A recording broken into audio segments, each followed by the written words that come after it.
This is a longer one. Buckle up.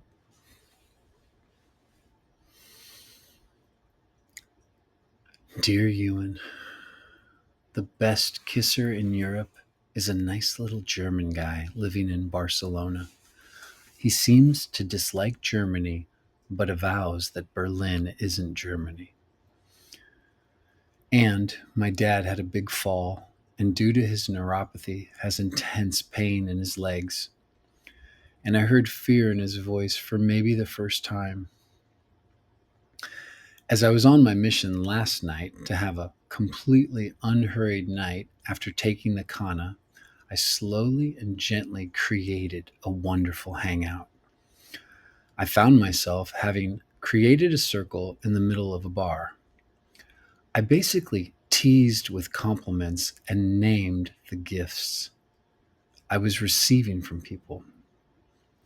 A young Pakistani married to an older UK guy were two of the other members, and they were both kind of perfectly obtuse, idiosyncratic, and kind.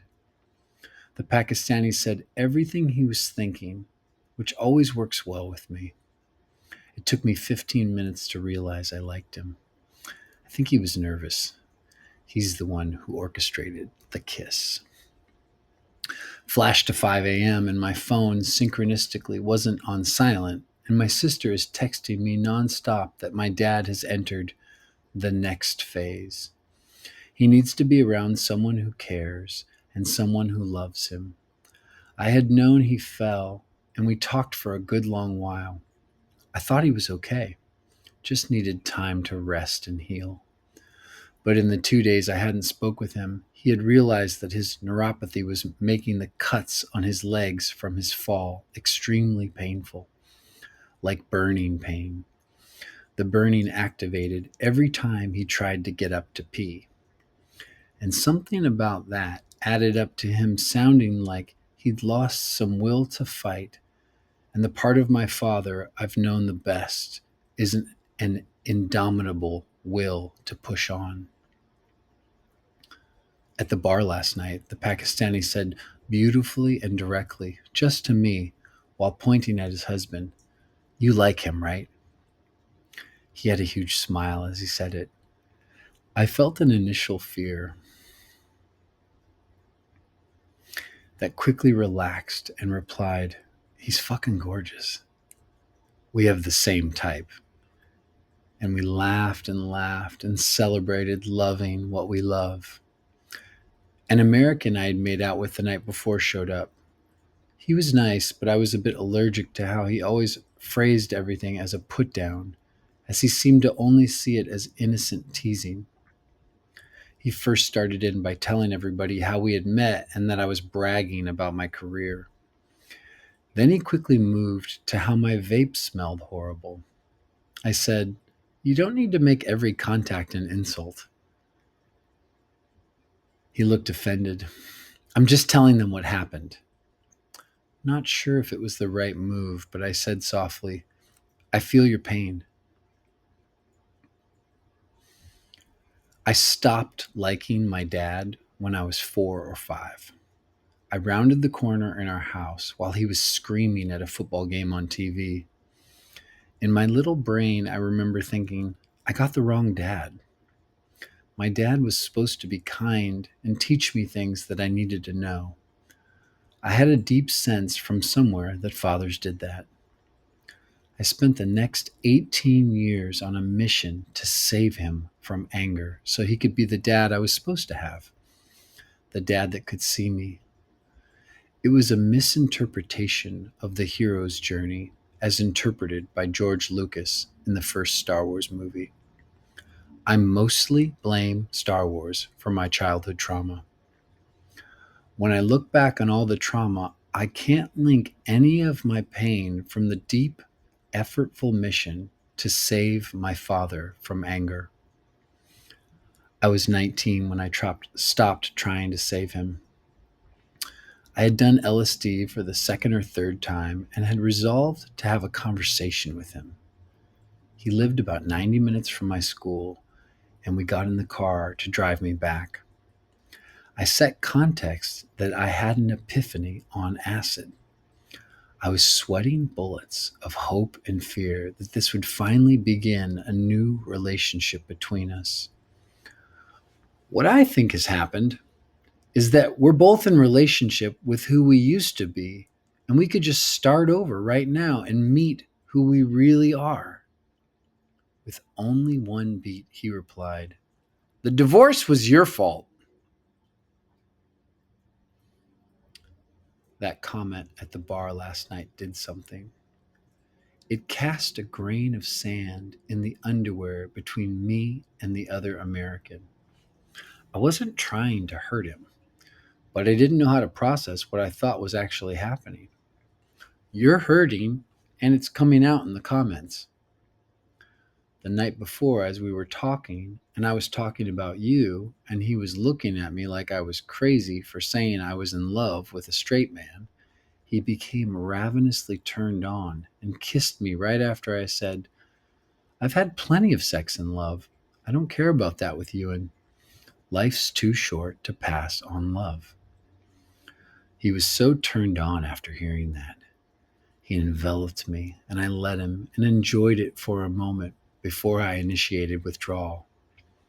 After the "I feel your pain" comment, he kind of drifted away. Not like he was destroyed. It was like he could tell we weren't bringing out each other's radiance. He was always within 10 feet in the tiny bar, and the energy felt, "I know you, and we're not enemies, but we need space." When my dad said those words, which I have processed more than any other words, my whole reality shattered deeply. I knew that it wasn't right. Kids aren't responsible for the divorces of their parents. The fact that he said it had me realize he's never going to be able to see me. And that's what the saving him was really about. And those words were the rock that shattered me. If he could see, then he would be the father he was supposed to be. I rode the rest of the car ride in silence. Having an ego death at 19 years old, 3 days after doing acid in a car with my dad. Defining moment. I was in a daze for 2 weeks and didn't start to arise until both a friend and a supervisor at work both independently told me, "You don't have to know him if you don't want to. That's just a rule people use, but it's not real." They both told me stories of schisms in their families between parents and children. They shared testimony that I could actually just stop knowing, much less saving him. I considered, and in the considering, I arose again, but different. I no longer was attached to my father understanding me. Back at the bar, my new Pakistani friend, who I forgot to mention strangely spoke with a Texas Australia accent, pointed his finger to a friend of his and his husband's who was walking up. He was cute.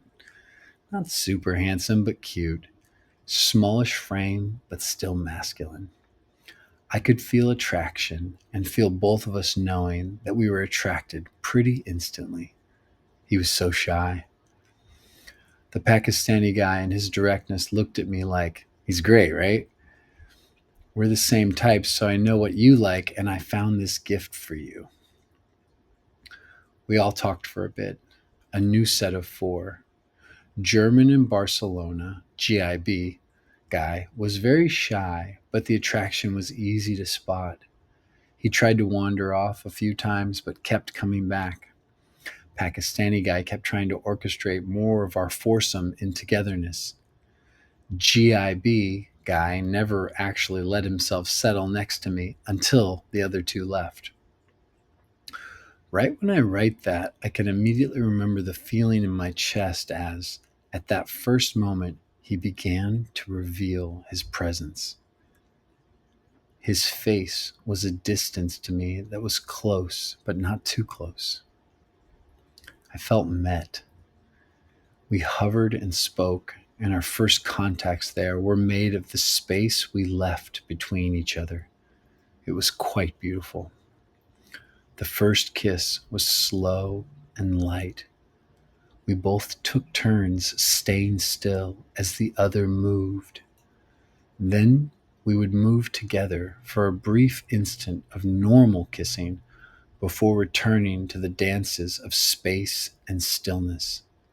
I've never liked being licked so much. I joined the cult about 4 years after the conversation with my dad. About 6 months in, I told my family I was moving to Denver to train to be a priest. They were devastated, and my dad offered to drive me. We took two cars because I had a car and my stuff was in a trailer that he towed with his car. When we finally got there and unpacked, his last words to me were, "Have a nice life." And his frustration and sadness were apparent. In the cult, it was normal to send our parents a letter of truth telling. In the cult, it was normal to send our parents a letter of truth telling them what we thought of our childhoods. My letter was pretty intense, and when I finally spoke to my dad again, his reply was, "I'm sorry. I did my best." It healed a lot when he said that. After I left the cult, he came back down a year later to help me move to Houston. My car had been repossessed because I was walking a lot and just forgot I owned one. He paid to get it out of impound. He paid off my credit card debts. And then, in another moment, talking about me joining the cult, he said, "Don't ever do that again." My reply was, "I didn't join them to hurt you. I didn't leave them to make you happy. Don't bring this up again. This is something I'm willing to fight about. Don't bring it up again." He really seemed to receive me. After that, we moved into a new place. We stopped talking about how I needed to change or organize myself. We talked about Netflix and politics, and we started laughing together for what felt like the first amount of extended time. We just existed as two people. About 3 years later, he started dating again, the first time since my parents divorced, almost 20 years alone. He was dating a woman from Guam who was kind of crazy. She was, I think, an evangelical, and she told my dad that they had to get married or they couldn't keep having sex. I got 3 different messages from family members saying, "She's just after his money. She's after your inheritance." I was shocked because I thought it quite rude to plan on people dying and then getting money. He called me one night and asked my advice for the first time in my life. "What do you think I should do?"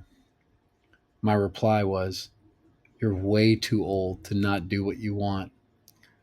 If you divorce her in 6 months, I won't have a single shred of judgment for you." That interaction built something. We had a shared reality of being on each other's side after that. I'm not sure what was driving GIB's shyness, but it faded as we showed each other attunement. It's so strange for someone to arrive as shy and then their reveal is that they're one of the most physically attuned people I've met. I was hard and he didn't touch my cock at the point other men would have. Just soft, quick, slow kisses that counted the space between kisses as much as the kisses. We were talking too. I liked that when he didn't understand me, he just said, "I don't understand." It felt like the practical German in him. A lot of people, when they don't understand me, kind of package an insult for my communication inside of their confusion. It hurts. When I don't perceive that hurt coming, I really open up and my being comes alive. I'm no longer vigilant for the perfect delivery. I was feeling great. This was enough. But I was very grateful that I noticed I wanted more. The energy was like I needed to dig deep for it. I asked him, "Do you want to go to that bar that has a dark room? Let's stop being shy, right?" And he gave one last shiver of shyness and assented. The last 10 years with my dad has been nothing short of amazing. He's basically a best friend. When I was coming out of the closet to my family, some people said, "Don't tell your dad." I was scared too because he's pretty masculine. I waited 6 months before I thought, fuck it. I can't do this lying thing. I went outside at work in a polo and slacks and called him from behind a dumpster. "Hey, dude, I got some news I want to share with you." "Oh, okay. What is it?" "Well, I'm gay." "Oh, is that it? I was worried. I think you're just the best and so amazing, but just don't get married." "Okay." And then I kind of giggled and felt huge waves of release. After that, I noticed more and more that this man with an angry voice would get the angriest when anybody would start bigotry with LGBTs. "Why the fuck do people care what other people are doing in their own beds?"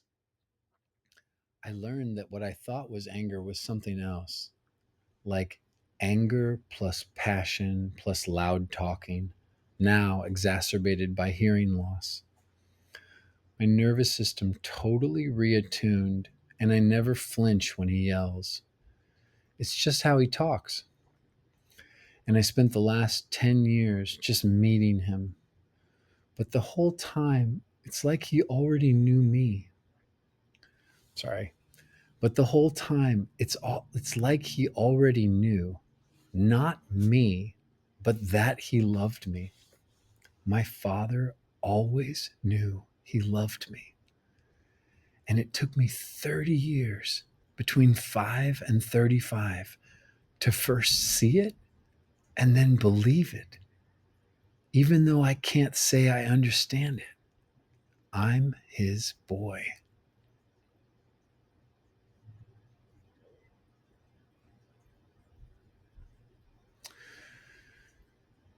I'm going to read that again. And I spent the last 10 years just meeting him. But the whole time, it's like he already knew, not me, but that he loved me. My father always knew he loved me. And it took me 30 years, between 5 and 35, to first see it and then believe it, even though I can't say I understand it. I'm his boy. I'll save the details on GIB and me in the dark room, besides saying it was full, so we found an unused bathroom stall. We kept kissing in those same kisses of space and timing. We made plans to meet tonight where we could actually be horizontal.